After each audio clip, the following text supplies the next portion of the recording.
अथ विभीषणकृतं हनुमत्स्तोत्रम्। विभीषण उवाच। सीतावियुक्ते श्रीरामे शोकदुःखभयापः तापत्रयाग्निसंहारिन् आञ्जनेय नमोऽस्तु ते। आधिव्याधिमहामारी ग्रहपीडापहारिणी प्राणापहर्त्री दैत्यानां रामप्रियहितात्मनि। संसारसागरावर्त गतनिःश्रान्तचेतसा शरणागतसञ्जीवी सौमित्री प्राणरक्षकः।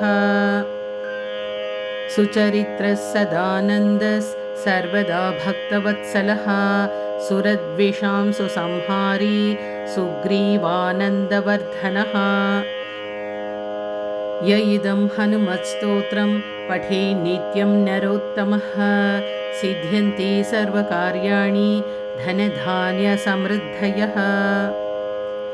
मृत्युदारिद्र्यनाशं च सङ्ग्रामे विजयी भवेत् लाभं च राजवश्यं च सत्यं पावनकीर्तनम्। परं मन्त्रं परं तन्त्रं परयन्त्रं निवारयेत् परविद्याविनाशं च ह्यात्ममन्त्रस्य रक्षकम्। इति विभीषणकृत श्रीहनुमत्स्तोत्रम्।